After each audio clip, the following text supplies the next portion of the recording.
Vote हाल्न जाँदै हुनुहुन्छ भने यो भिडियो हेरेर मात्र जानु होला, नत्र तपाईले भोट हाले पनि बदर या इनभ्यालिड हुन सक्ने चान्सेस धेरै नै छ ध्यान दिनु भएन भने। अनि सबै एफर्ट्स र मेहनत गयो पानीमा।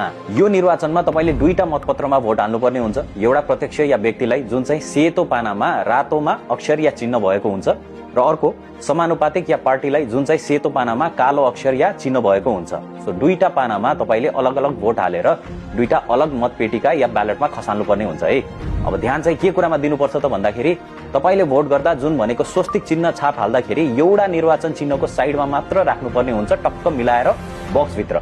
यताउता छुने या बाहिर निस्किने गरेर होइन। दुईटा निर्वाचन चिन्ह रहेको कोठाको बीचमा पर्ने गरी राख्नु भयो भने, या एक भन्दा बढी निर्वाचन चिन्हमा चाहिँ छाप लगाउनु भयो भने तपाईको भोट बदर या इनभ्यालिड हुन्छ नि। मलाई त दुवैजना मनपर्छ, यसलाई पनि दिन्छु उसलाई पनि दिन्छु भनेर छाप लगाउने मान्छेहरू त्यस्तो हुँदैन है, एउटालाई मात्र लगाउनु पर्ने हुन्छ। अनि अर्को भनेको चाहिँ स्वस्तिक छाप नबुझ्ने गरी एउटै बक्समा दुईचोटि लगाउनु भयो भने पनि त्यो बदर हुन्छ है। एकचोटि खासै राम्ररी लागेन भनेर त्यसको माथि लगाउने काम चाहिँ नगर्नु होला। एकचोटि मात्र ट्याप्प लगाउने हो है, फेरि त्यसमा केयरमेट या माथि थप्नु हुँदैन। अनि फेरि यसरी सबैलाई मिलाएर दिन्छु भनेर चारवटा बक्सको बीचमा पर्ने गरेर छाप लगाउनु भयो भने त्यो पनि इनभ्यालिड हुन्छ। प्लस स्वस्तिक छाप नै लगाउनु पर्छ जुन त्यहाँ एभाइलेबल हुन्छ। आफ्नो औँलाको छाप लगाउनु हुँदैन त्यहाँ बक्समा, र कोठा बाहिर पर्ने गरेर छाप लगाउनु हुँदैन।